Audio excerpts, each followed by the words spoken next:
Om Swastiastu. Perkenalkan, kami dari kelompok 2 akan membahas materi review e-book yang berjudul Site Analysis.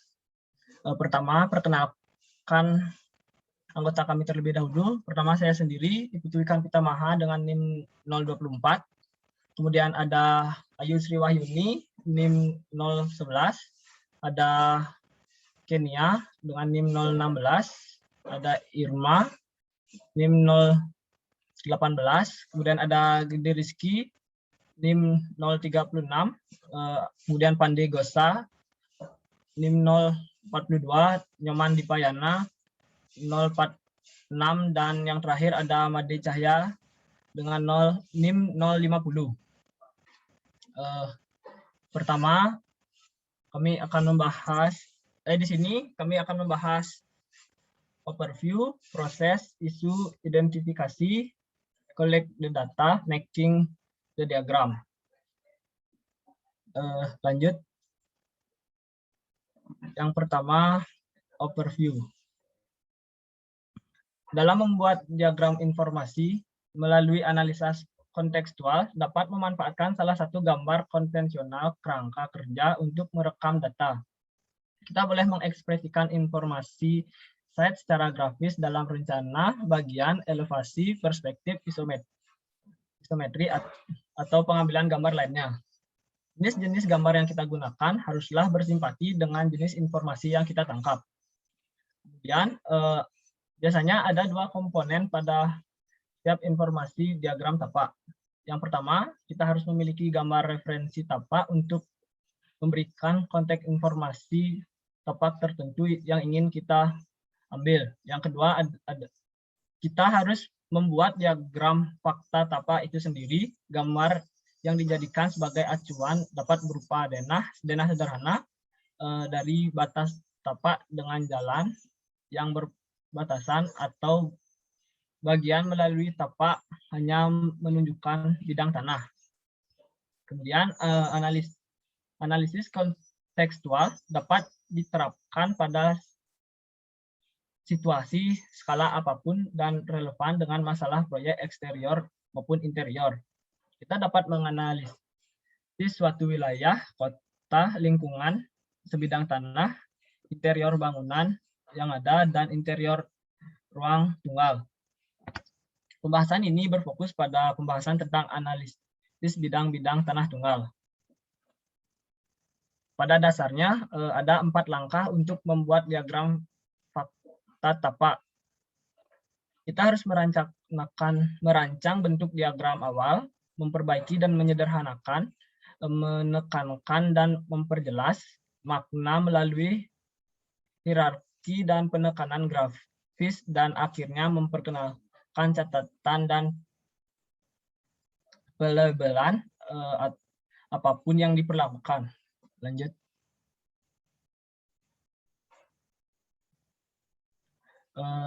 Kemudian ada proses mengidentifikasi. Langkah pertama dalam melakukan analisa kontekstual adalah mengidentifikasi isu-isu yang kita analisis dan dokumentasikan secara diagram. Seperti yang telah kita bahas sebelumnya, tujuan kami adalah menganalisis semua masalah yang relevan tentang site karena ketelitian sangat penting untuk keberhasilan proyek. Adapun 2 hal penting yang harus diperhatikan. Yang pertama, kita harus memikirkan sifat proyek, kebutuhannya, persyaratannya, dan isu-isu kritis. Kemudian kita harus selalu melihat lokasi secara langsung untuk melihat kontur dan batas, melihat pemandangan dan fasilitas di lokasi, mendengarkan suara, dan secara pribadi mengasimilasi skala dan denyut nadi lingkungan. Kemudian hal-hal yang harus diperhatikan dalam analisis tapak. Yang pertama, lokasi. Lokasi kota di negara bagian haruslah terhubung dengan jalan kota. Dan lokasi lingkungan site di kota, lokasi tapak di lingkungan sekitar, jarak dan waktu tempuh antara lokasi dan lokasi fungsi terkait lainnya dan di kota. Kemudian konteks lingkungan. Peta lingkungan indikasi properti yang ada dan diproyeksikan zonasi. Bangunan yang ada dan diproyeksikan kegunaan di lingkungan sekitar, usia atau kondisi tetangga bangunan, penggunaan eksterior saat ini dan masa depan ruang di lingkungan, dan setiap fungsi pembangkit lalu lintas kendaraan atau pejalan kaki yang kuat di lingkungan, dan yang terakhir ada kendaraan yang ada dan yang diproyeksikan pola gerak mayor dan jalan kecil rute kendaraan dinas. Lanjut. Selanjutnya akan dilanjutkan oleh rekan saya. Berikutnya yaitu hubungan ruang kosong yang padat. Berikutnya ada pola penerangan jalan raya. Pola arsitektur setiap atap bentuk, bahan, warna, landscape, porositas, formal, hubungan dengan jalan, strategi, penyimpanan mobil, tinggi bangunan, kekuatan, pahatan, dan lain-lain. Berikutnya ada bangunan terdekat dengan nilai atau signifikansi tertentu. Berikutnya ada gambar atau situasi rapuh yang harus dilestarikan. Berikutnya ada pola matahari dan ruangan pada waktu yang berbeda sepanjang tahun. Dan berikutnya kontur utama dan pola drainase. Nah, dari ukuran dan zonasi, adapun bagiannya ada berikut. Yang pertama, dimensi batas situs kami. Yang kedua, ada dimensi hak jalan 3 di sekitar situs kami. Berikutnya ada klasifikasi zonasi situs saat ini. Berikutnya ada kemunduran halaman depan, belakang, dan samping dipersyaratkan oleh klasifikasi zonasi. Berikutnya ada pembatasan ketinggian bangunan kembali diminta oleh klasifikasi zonasi. Berikutnya rumus zonasi untuk menentukan kebutuhan parkir berdasarkan jenis bangunan untuk menempati lokasi. Berikutnya ada setiap konflik antara apa yang diizinkan oleh klasifikasi zonasi ini dan fungsi yang kami rencanakan untuk lokasi tersebut. Berikutnya ada klasifikasi zonasi lokasi yang perlu diubah untuk mengakomodasi semua fungsi yang direncanakan. Berikutnya ada setiap perubahan yang diproyeksikan yang akan mengubah karakteristik dimensi situs seperti pelebaran jalan atau pembelian properti tambahan.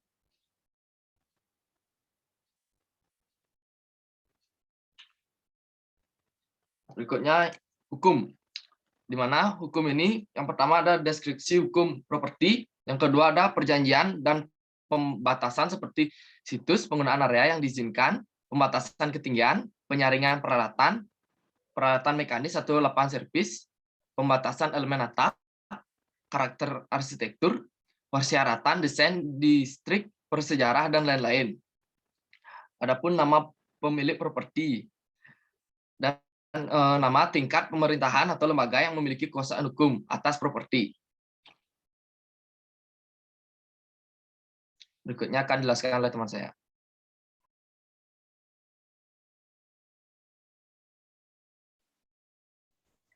Ciri visi alami. Kontur topografi. Fitur topografi utama seperti titik tinggi, titik rendah, pegunungan dan lembah, lereng dan daerah datar. Berikutnya pola drainase di tapak termasuk arah drainase permukaan, arteri besar dan kecil penampungan air seperti parit, arroyo, dasar sungai, anak sungai, dan lain-lain. Fitur alam yang ada di area tapak dan nilainya dalam hal pelestarian dan penguatan versus perubahan atau pemindahan. Ini juga termasuk pendapat tentang keabadian dalam hal kesulitan atau biaya untuk menghapus fitur. Fitur di lokasi dapat mencakup pohon seperti jenis dan ukurannya, penutup tanah, singkapan batuan, tekstur permukaan tanah, lubang atau parit, gundukan air di lokasi, danau dan sungai, dan area stabil atau tidak stabil tapak seperti bekas luka situs versus daerah rawan. Dan yang terakhir ada jenis tanah pada area tapak. Selanjutnya,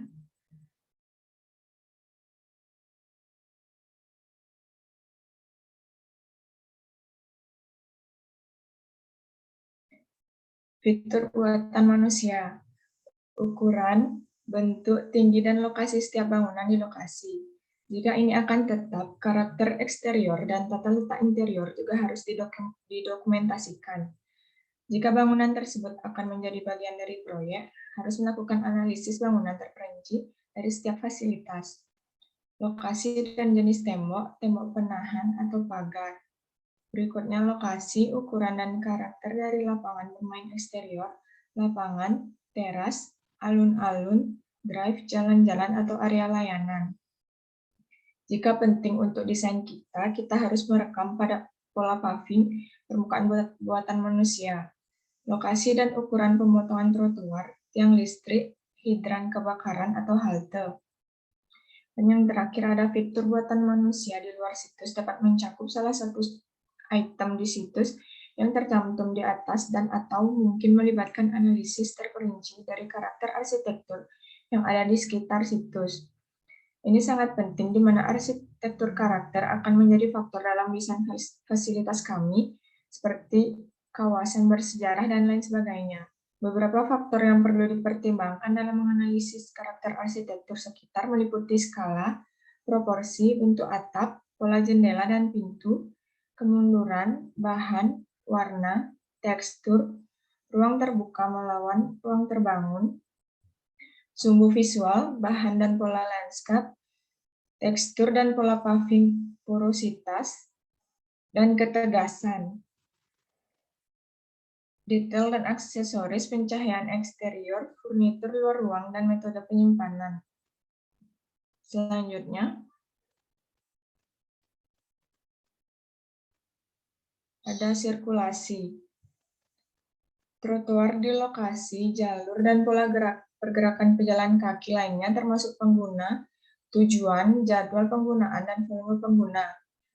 Pola pergerakan pejalan kaki di luar tapak menggunakan karakteristik yang sama dengan yang disebutkan untuk pergerakan di tapak. Analisis pola pergerakan pejalan kaki mencakup pola yang dapat ditingkatkan. Pola pergerakan kendaraan yang berdekatan dengan lokasi termasuk jenis lalu lintas, asal dan tujuan, jadwal, volume lalu lintas, dan beban puncak, termasuk lalu lintas yang terputus-putus seperti parade, festival, konser, rute truk pemadam kebakaran, armada, truk servis, dan lain-lain. Masalah pergerakan kendaraan di luar lokasi atau lingkungan seperti pembangkit lalu lintas, serta karakteristik lalu lintas lainnya yang diuraikan di bawah lalu lintas di lokasi. Area parkir yang berdekatan atau terdekat yang dapat digunakan untuk penyimpanan mobil di luar lokasi dalam proyek. Pola lalu lintas di luar situs. Harus mencakup hubungan tapak dengan rute transportasi umum, pemberhentian di atau dekat tapak analisis lalu lintas, harus mendokumentasikan proyeksi masa depan sejauh mereka dapat dibuat. Lokasi kemungkinan atau akses optimal ke area tapak untuk bisa melintas oleh pejalan kaki dan kendaraan yang akan menggunakan gedung baru atau bergerak melalui tapak. Waktu berjalan melintasi tapak dan mengemudi melalui tapak di mana waktu ini mungkin penting untuk desain. Mungkin juga berguna untuk mencatat waktu yang diperlukan untuk berkendara ke atau dari lokasi terkait di kota. Dan yang selanjutnya,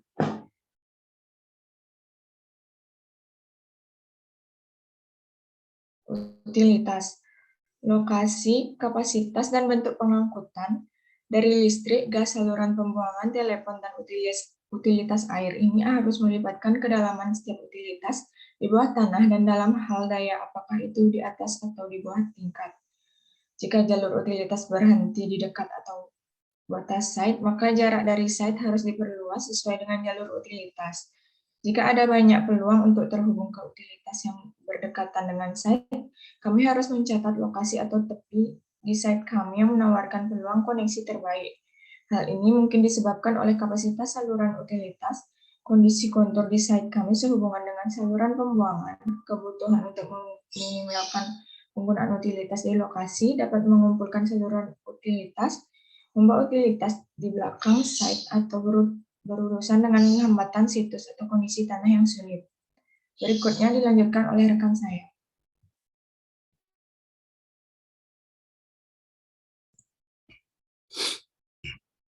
Sensorik. Tampilan dari site termasuk posisi di site di mana pandangan tidak diblokir. Dari tempat melihat, apakah pandangan itu positif atau negatif? Sudut di mana pandangan dapat ditemukan, apakah pandangan berubah dari waktu ke waktu, dan kemungkinan kelanjutan tampilan untuk jangka panjang. Tampilan ke tempat-tempat menarik didapat dari dalam batas-batas situs, termasuk apakah pandangan positif atau negatif, posisi di situs di mana pandangan yang terbaik dan di mana mereka diblokir. Sudut dalam tampilan dapat ditemukan dan apakah objek tampilan berubah dari waktu ke waktu.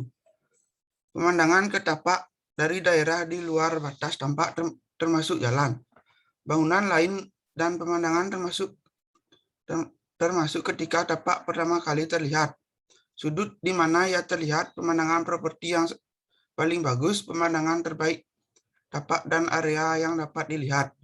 Tempat-tempat menarik tertentu yang mungkin merupakan objek pemandangan dari luar tapak dan potensi untuk pandangan ini untuk dilanjutkan atau diblokir oleh bangunan lain di luar tapak dalam jangka panjang. Tampilan melalui tapak dari posisi di luar properti melibatkan objek pandangan dan berbagai posisi di mana pandangan terjadi, apakah pandangan positif atau negatif, sudut di mana pandangan dapat ditemukan, dan kemungkinan target tampilan serta jalur tampilan tetap terbuka dalam jangka panjang. Lokasi, generator, jadwal, dan intensitas kebisingan yang signifikan atau di sekitar lokasi.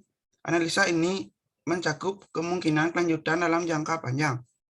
Lokasi, generator, jadwal, dan intensitas bau, asap, atau polusi udara lainnya yang signifikan atau di sekitar lokasi. Analisis ini mencakup kemungkinan kelanjutan dari waktu ke waktu. Lanjut.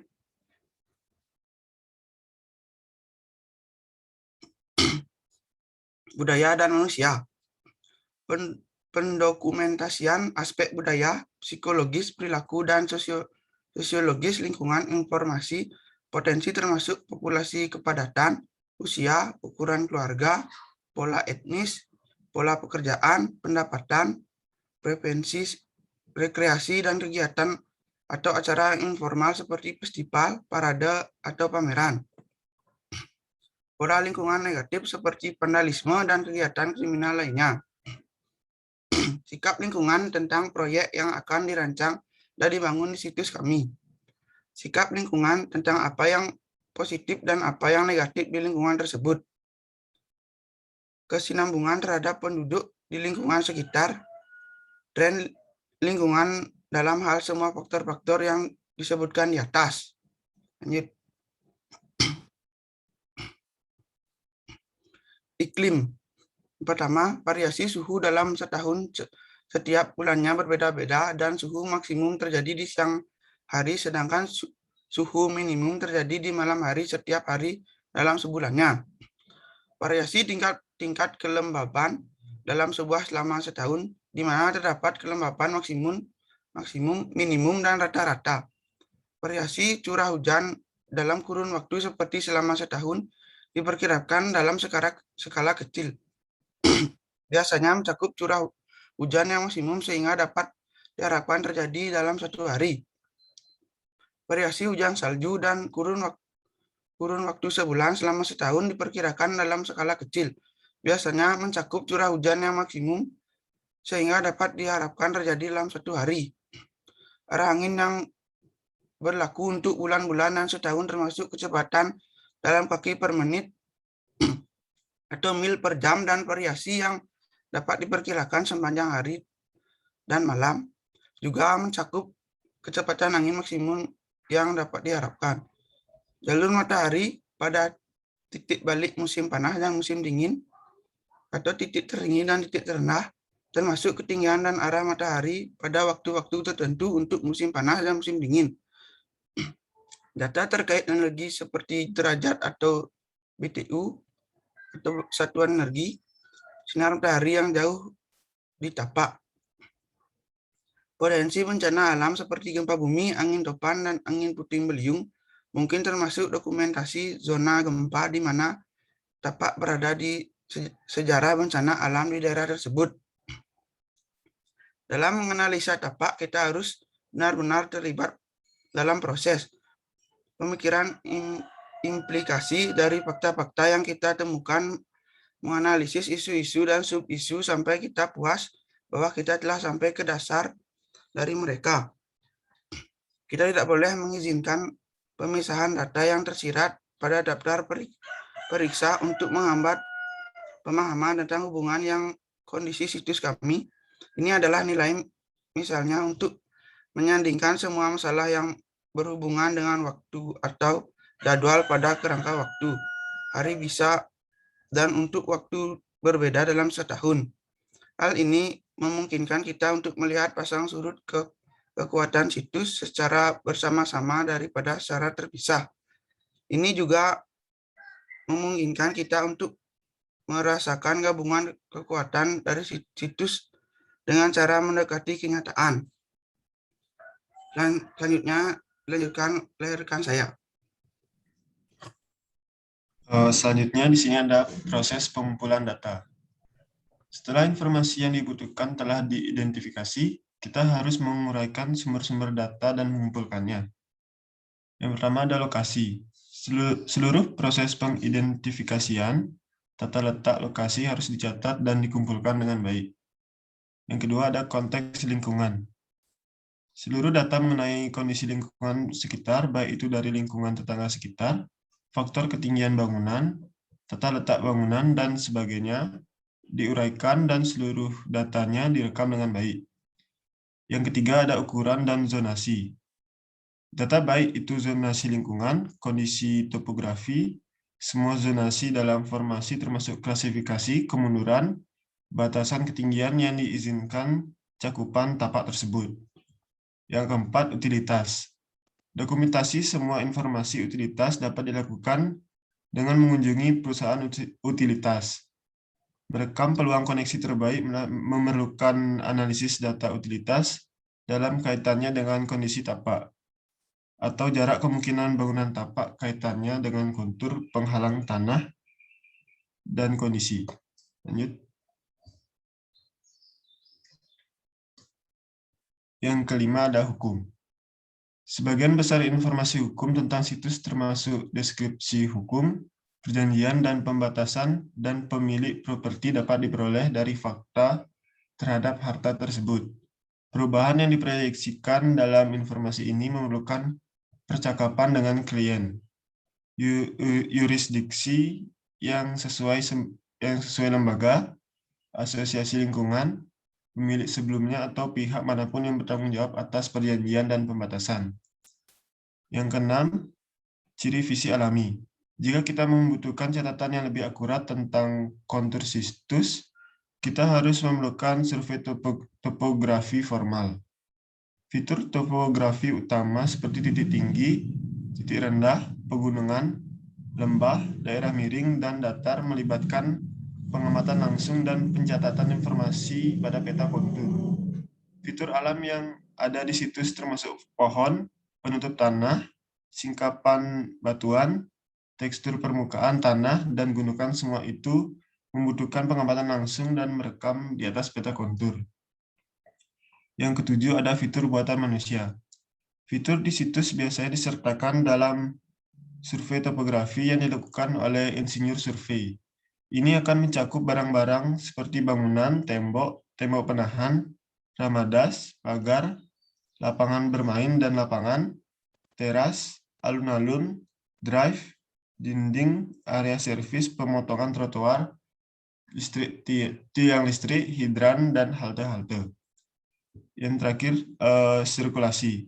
Data mengenai jaringan pejalan kaki, baik di dalam maupun di luar lokasi, mungkin melibatkan pengamatan langsung, berdasarkan proyeksi pada magnet lingkungan, dan mungkin studi dilakukan dengan perencanaan kota. Kita juga bisa belajar banyak tentang pola pergerakan dengan berbicara dengan warga lingkungan.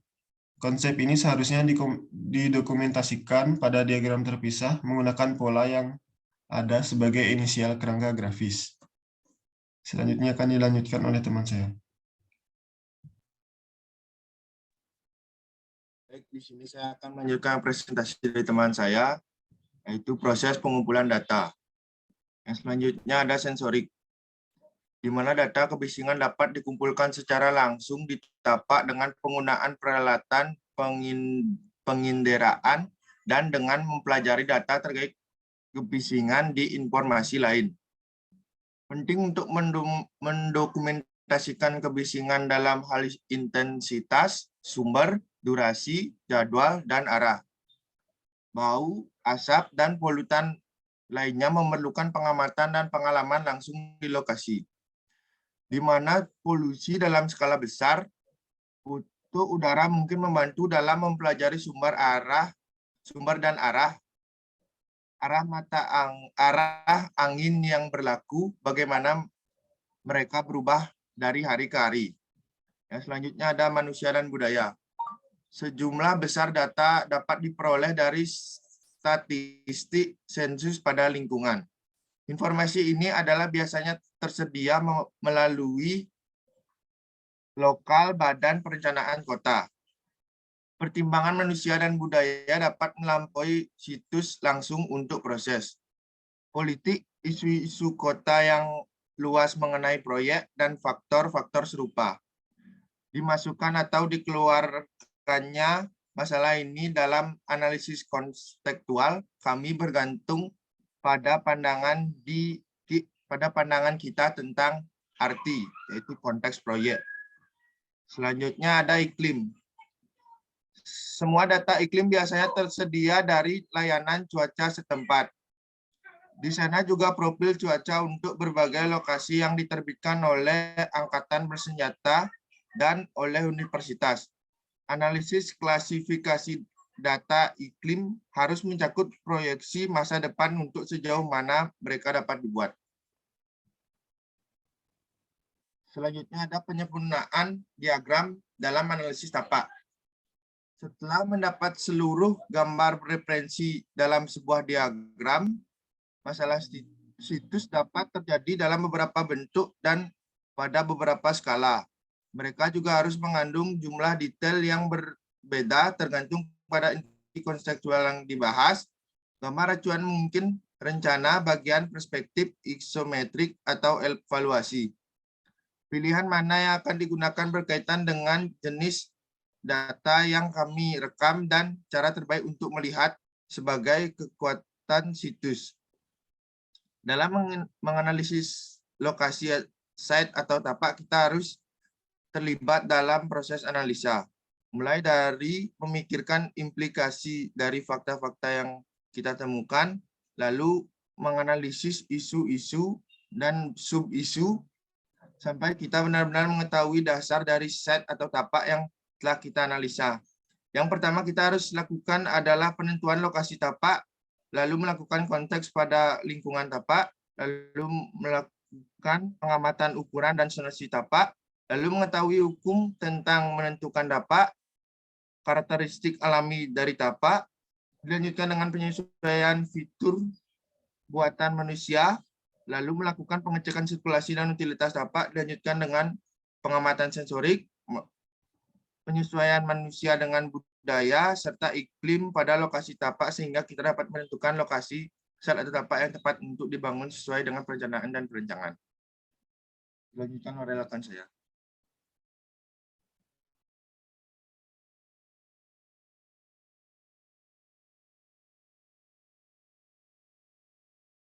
Selanjutnya ada contoh studi kasus analisa tapak, yaitu lokasi karakteristiknya. Site berada di area komersial sehingga bisa untuk mendirikan bangunan perkantoran termasuk rental office. Next.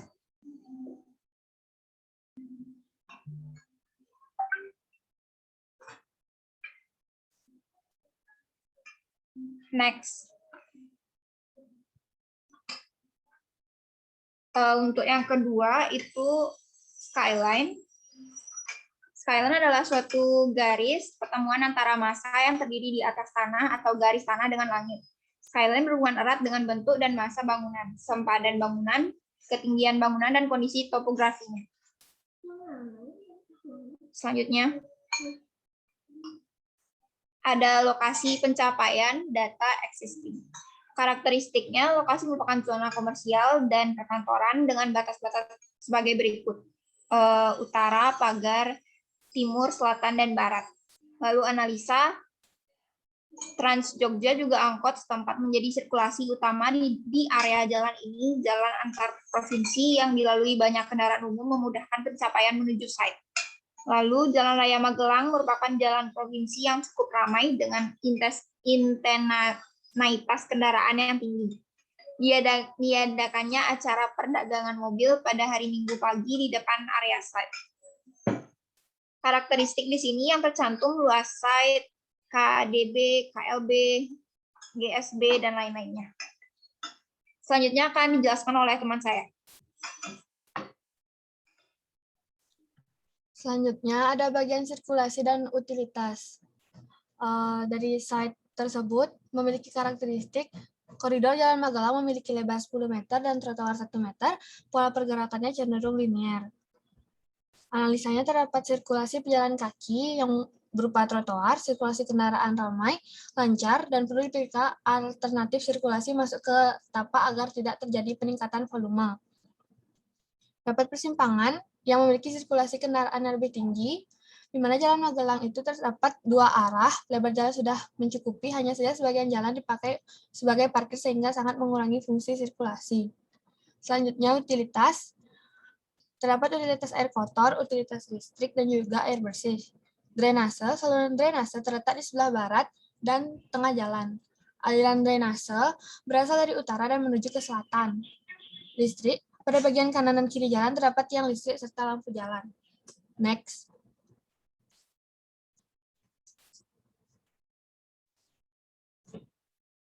Potensi alami dan fitur buatan. Karakteristik site tersebut, site datar, pola drainase cenderung mengarah ke selatan menuju ke daerah yang lebih rendah. Potensi alaminya, dengan analisa dengan pola drainase pada gambar, sangat memudahkan untuk utilitas air kotor, dan untuk tata hijau perlu ditata lagi untuk keteduhan pada kawasan perancangan. Pola drainase cenderung mengarah ke daerah yang lebih rendah. Karakteristiknya, berada di daerah komersial, tepat berada di samping salah satu jalan utama.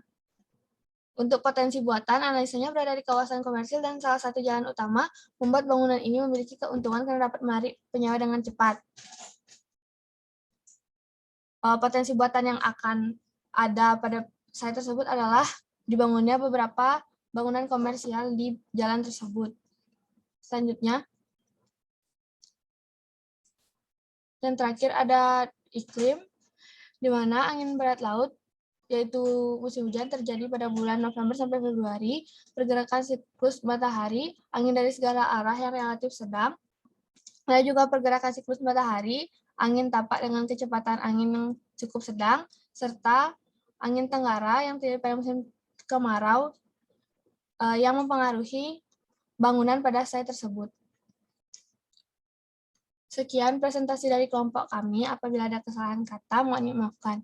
Kami tutup dengan Mama Santi, Om Santi, Santi, Santi, Om.